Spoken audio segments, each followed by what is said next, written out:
স্বাগত নিউজ 24 চট্টগ্রাম প্রতিদিনে, সঙ্গে আছে আমি মাহমুদা মনি। এবার বিস্তারিত। রমজানে অস্থির নিত্য পণ্যের বাজার, সবজি সহ বেড়েছে সব ধরনের পণ্যের দাম। চাল থেকে সয়াবিন তেল, আলু থেকে ছোলা ও খেজুর থেকে ডিম, প্রায় সব পণ্যের দাম বেড়েছে। বাড়তি মাছের দামও। প্রতি কেজি মাছ বিক্রি হচ্ছে 300 থেকে 500 টাকায়। খাসির মাংস 1200 টাকা কেজি, স্থান ভেদে গরুর মাংস বিক্রি হচ্ছে 700 থেকে 950 টাকা কেজিতে। তবে ব্রয়লার মুরগির দাম একটু কমে বিক্রি হচ্ছে 190 থেকে 200 টাকা কেজিতে। বেড়েছে সোনালী সহ দেশি মোরগের দামও। এদিকে বাজারে ভোজ্য তেলের সংকট চলছে। কারসাজি বন্ধে অভিযান অব্যাহত রেখেছে প্রশাসন। রমজানের আগে থেকে বাজারে চলা ভোজ্য তেলের সংকট কয়েক গুণ বেড়েছে। ভোক্তা অধিকার সংরক্ষণ অধিদপ্তর বলছে, সংকটের কারণে খোলা তেল বেশি দামে কেউ বিক্রি করলে তার বিরুদ্ধে ব্যবস্থা নেওয়া হবে।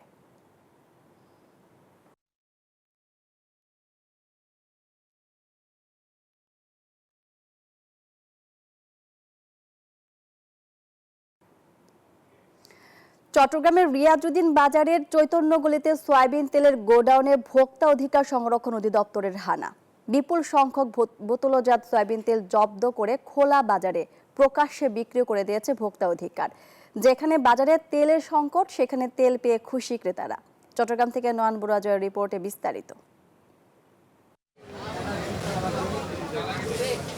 দেশ জুড়ে যেখানে সয়াবিন তেলের সংকটে দিশেহারা ক্রেতারা, সেখানে চট্টগ্রামের রিয়াজউদ্দিন বাজারের চৈতন্যগলিতে ভোক্তা অধিকার সংরক্ষণ অধিদপ্তরের অভিযানে দেখা যায় ভিন্ন চিত্র। সয়াবিন তেলের ডিলারের এক গোডাউনে পড়ে আছে 1 লিটার, হাফ লিটার সহ 3 লিটার ওজনের তেল ভর্তি বোতল। ভোক্তা অধিকার সংরক্ষণ অধিদপ্তর চট্টগ্রামের উপপরিচালক বলেন, এসব তেল বিক্রি না করে মজুত করে রেখেছে তারা। এখানে প্রায় 550 লিটার তেল আছে, তো উনি চাইলে এটা বাজারে দিয়ে দিতে পারতেন, তবে উনি বিক্রি করছেন, বিক্রির কার্যক্রম চলছে, কিন্তু উনি চাইলে এই তেলটাও ওনার রাখা না, বাজার তো প্রচুর চাহিদা রয়েছে, তো এখন উনি রাজি হয়েছেন এটা খুচরা বিক্রি করবেন। তবে এই ডিলারের কারখানায় বিপুল সংখ্যক তেলভর্তি বোতল পেলেও মালিকপক্ষ বলছে ভিন্ন কথা। কাস্টমার আসুক, আমরা তো দোকানদারকে দিয়ে দিচ্ছি, আস্তে আস্তে স্লিপ হচ্ছে দিয়ে দিচ্ছি। পরে এসব তেল ভোক্তা অধিকার সংরক্ষণ অধিদপ্তরের উপস্থিতিতে খোলা বাজারে বিক্রিও করে দেন ডিলার। 175 টাকা লিটার পেয়ে খুশি ক্রেতারা। একজনে নিতে পেরেছে 2 লিটার করে। 175 টাকা। জি না, বাজারে আরো বেশি, বাজারে 180 থেকে 85 এরকম নেই। খুব সাধুবাদ জানাই এই কাজটা করার জন্য। যারা সাধারণ ভোক্তারা আছে তারা এই তেলটা নিয়ে অনেক ক্রাইসিস, অনেক কষ্ট পাচ্ছে। এইরকম কাজগুলো করে দিলে তাহলে সাধারণ যারা লোকজন আছে তারা অনেক উপকৃত হবে। তবে জেলা প্রশাসকের নির্দেশের পর থেকে বাজারে খোলা সয়াবিন তেলের সরবরাহ বেড়েছে, পাচ্ছে 160 টাকা লিটারে। নয়ন বড়ুয়া জয়, নিউজ 24। পবিত্র মাহে রমজান উপলক্ষে রাঙামাটিতে ভ্রাম্যমাণ ট্রাকে করে ন্যায্য মূল্যে টিসিবির পণ্য বিক্রয় করা হয়েছে। সকাল 10টা থেকে শহরের 5টি স্থানে টিসিবির পণ্য বিক্রি করা হয়। এ সময় স্থানীয় নারী পুরুষ দীর্ঘ লাইনে দাঁড়িয়ে টিসিবির পণ্য সংগ্রহ করেন। প্রতি কেজি চিনির দাম রাখা হয় 70 টাকা, মসুর ডাল 60 টাকা, ভোজ্য তেল 100 টাকা ও ছোলা 60 টাকা দরে। রমজান মাসে এভাবে সাশ্রয় মূল্যে পণ্য ক্রয় করতে পেরে খুশি স্থানীয়রা।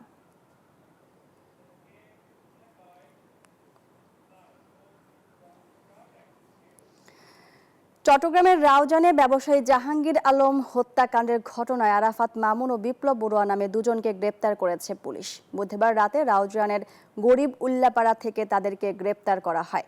চট্টগ্রাম জেলার পুলিশ সুপার সাইফুল ইসলাম সন্তু বলেন, প্রাথমিক জিজ্ঞাসাবাদে তারা খুনের সাথে কারা কারা জড়িত, কিভাবে পরিকল্পনা করেছে তাও স্বীকার করেছে। আকরাম হোসেনের রিপোর্ট, ছবি তুলেছেন রতন দাস। চট্টগ্রামের রাউজানের শুটকি ব্যবসায়ী জাহাঙ্গীর হত্যা মামলার প্রধান আসামি মামুন ও তার সহযোগী বিপ্লবকে অস্ত্রসহ গ্রেপ্তার করেছে পুলিশ। বুধবার রাতে রাউজান উপজেলার নোয়াপাড়া থেকে তাদের গ্রেপ্তার করা হয়। বৃহস্পতিবার সকালে নিজ কার্যালয়ে সংবাদ সম্মেলনে এসব তথ্য জানান চট্টগ্রাম জেলার পুলিশ সুপার সাইফুল ইসলাম সন্তু।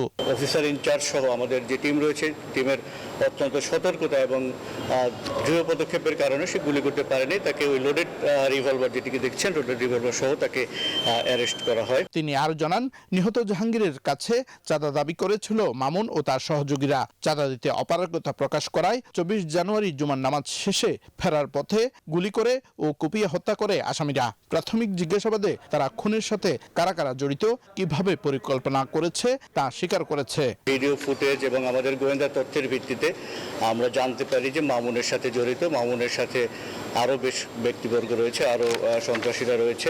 রাউজানের রাজনৈতিক ছত্রছায়ায় বেশ কয়েকটি গ্রুপ সন্ত্রাসী কার্যক্রম চালাচ্ছে। তাদের আইনের আওতায় আনতে কাজ করছে আইনশৃঙ্খলা বাহিনীর সদস্যরা। এই মামলায় আনুমানিক 10-12 জনের মতো ছিল, আমরা 4 জনকে গ্রেপ্তার করতে সক্ষম হয়েছি। মামুন ও বিপ্লব চট্টগ্রাম নগরী ও জেলায় খুন, অপহরণ, চাঁদাবাজি সহ অন্তত 13টি মামলার আসামি। আকরাম হোসাইন, নিউজ 24, চট্টগ্রাম। গণ অভ্যুত্থানে আহত ও শহীদদের হত্যার বিচারে কোনো গাফিলতি হলে আবারও আবু সাইদ মুগ্ধের মতো বুক চিতিয়ে ছাত্র জনতা মাঠে নামবে বলে মন্তব্য করছেন জুলাই শহীদ স্মৃতি ফাউন্ডেশনের প্রধান নির্বাহী মীর মাহবুবুর রহমান স্নিগ্ধ। সকালে কক্সবাজার পাবলিক লাইব্রেরির শহীদ সুভাষ হলে কক্সবাজারের শহীদ পরিবার ও আহতদের মাঝে আর্থিক সহায়তা প্রদান অনুষ্ঠানে উপস্থিত হয়ে এই মন্তব্য করেন তিনি। এ সময় গণ অভ্যুত্থানে কক্সবাজার শহীদ ও আহত 47 জনের পরিবারের কাছে তুলে দেন আর্থিক সহায়তা। এ সময় জেলা প্রশাসক মোহাম্মদ সালাউদ্দিন সহ প্রশাসনের ঊর্ধ্বতন কর্মকর্তা ও ফাউন্ডেশনের সদস্যরা উপস্থিত ছিলেন।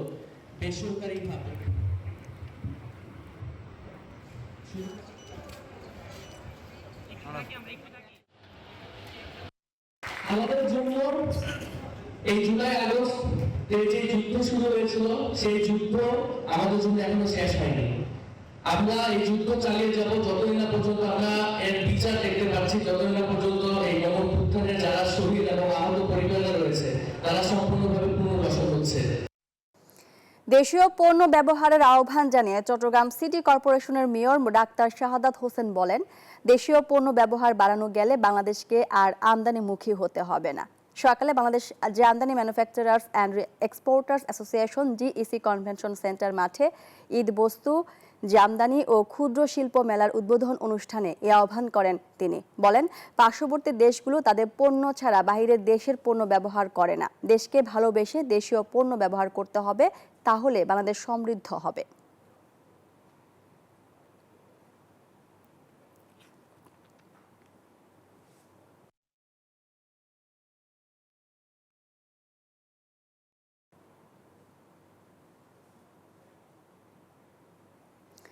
রাজধানীর বসুন্ধরা আবাসিক এলাকার বাসিন্দাদের সুবিধার্থে রিটেল চেইন সুপার শপ আপন ফ্যামিলি মার্ট এর দ্বিতীয় আউটলেটের যাত্রা শুরু হয়েছে।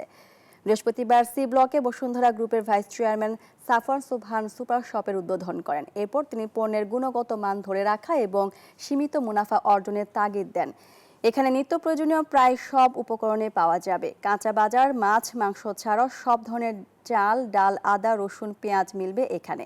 এছাড়াও নানা রকম রুটি, বিস্কুট, জুস, আচারের পাশাপাশি মিলবে দেশি বিদেশি ফলমূল, কসমেটিক্স, মুদি দোকানের উপকরণ, ক্রোকারিজ, ইলেকট্রনিক পণ্য, স্টেশনারি পণ্য, শিশুদের খেলনা সহ দৈনন্দিন আরও অনেক কিছু।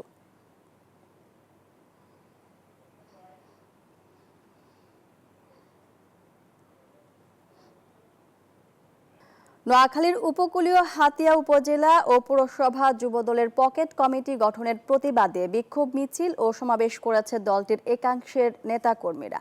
বেলা 11টার দিকে উপজেলার ওছখালী শহরে তারা এই কর্মসূচি পালন করে। এতে দলটির নেতাকর্মীরা হাতিয়া উপজেলা যুবদলের নবঘোষিত পকেট কমিটি বাতিল করে নতুন কমিটি ঘোষণার দাবি জানান। এ সময় বিএনপির কেন্দ্রীয় কমিটির সাংগঠনিক সম্পাদক মাহবুবুর রহমান শামীমকে কমিটি বাণিজ্যের মাস্টার মাইন্ড অবহিত করে হাতিয়াতে অবাঞ্ছিত ঘোষণা করে তার কুশপুত্তলিকা দাহ করা হয়।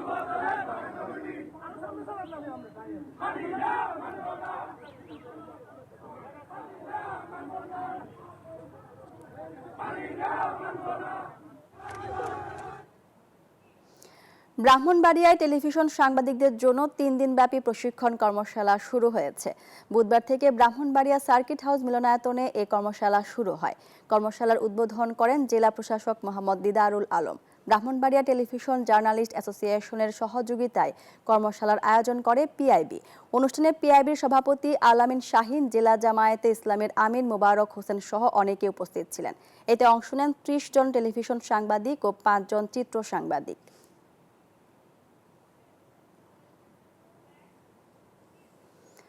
সাতকানিয়ার ঘটনায় নোয়াখালীতে শিক্ষার্থীদের মানববন্ধন। সাতকানিয়া জুলাই বিপ্লবী সালেক সহ 2 জনকে নির্মমভাবে হত্যার প্রতিবাদে নোয়াখালীতে মানববন্ধন করেছে শিক্ষার্থী ও জাস্টিস ফর জুলাই নামে একটি সংগঠন। দুপুরে নোয়াখালী পুলিশ সুপার কার্যালয়ের সামনে এই মানববন্ধন কর্মসূচি পালিত হয়। মানববন্ধনে উপস্থিত ছিলেন জাস্টিস ফর জুলাই নোয়াখালী জেলা সদস্য সচিব ইয়াসিন আরাফাত, বৈষম্য বিরোধী ছাত্র আন্দোলন নোয়াখালী জেলা সিনিয়র যুগ্ম সদস্য সচিব মেহেদী হাসান সীমান্ত সহ আরও অনেকেই।